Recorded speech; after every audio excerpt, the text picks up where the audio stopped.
So what does a science class in, say, 2026 actually look and feel like?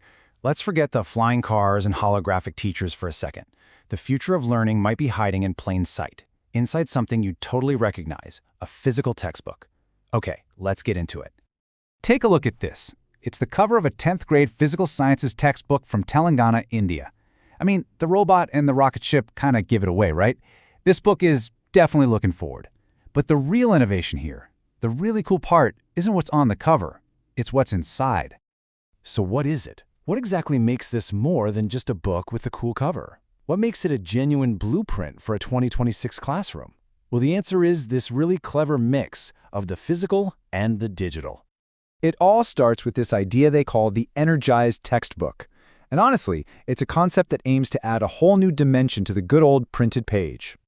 To put it simply, these are pretty much the textbooks you remember, but they've been given a serious upgrade. See, they're packed with these little QR codes that are basically gateways, portals, that connect the physical page you're holding to this huge library of digital stuff, all designed to make the concepts click.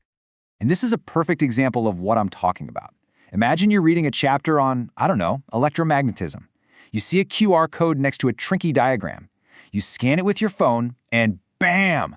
Suddenly you're watching an animation that shows you exactly how it works, in a way that words on a page just can't.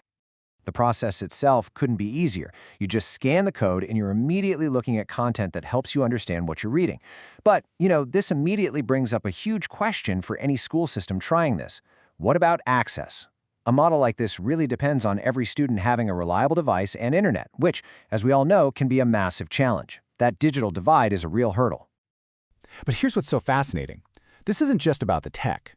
The QR codes are just the tool, right? The real story here, the thing we need to pay attention to, is the educational philosophy that's driving all of it. See, this textbook isn't just trying to teach science, it's on a mission. It wants to fundamentally change how students learn, moving way, way beyond just memorizing facts for a test. And just check out this quote from the foreword. It's pretty powerful stuff. It's a direct instruction to teachers, telling them to steer clear of the practice of memorization. Basically, to ditch the study guides and question banks and aim for real, genuine understanding. The ambition here is just huge. The goal isn't to just shovel facts into kids' heads. It's to cultivate a new generation with scientific thinking. It's about building a certain mindset, not just getting a good grade. So here's the bottom line. The whole point of this isn't to create a student who can just recite formulas from memory. The goal is to create someone who can think like a scientist, someone who can actually research, analyze, and come to their own conclusions. And this philosophy is spelled out for everyone. It's a shared mission for both students and teachers. Think logically. Analyze, don't just memorize, discuss your own ideas, and, this is so important, connect your learning to your daily life. Think about how that changes things. The teacher isn't just a lecturer anymore. They become more of a facilitator, a guide, helping students explore their own ideas. That's a fundamental shift. Okay, so how does this big, ambitious philosophy actually turn into a plan? Well, it's not just a nice idea in the introduction.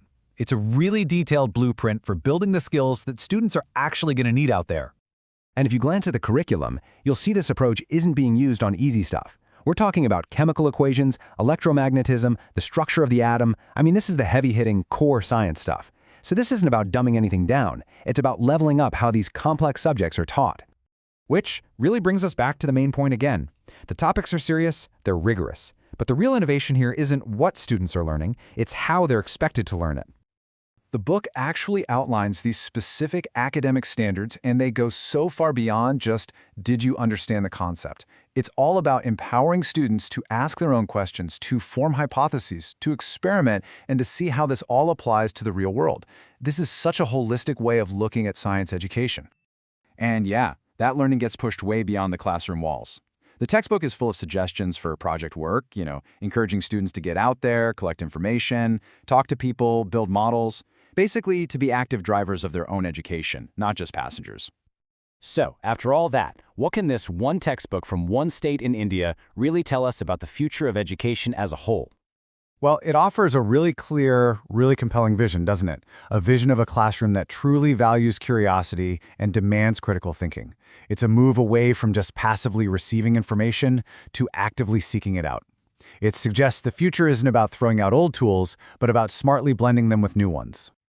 This textbook gives us a pretty powerful blueprint for what a classroom in 2026 could be, one that mixes physical and digital to create a whole new kind of learner. But of course, this is just one vision. And that brings up a much bigger question for all of us. What do you think the classroom of the future should really look like?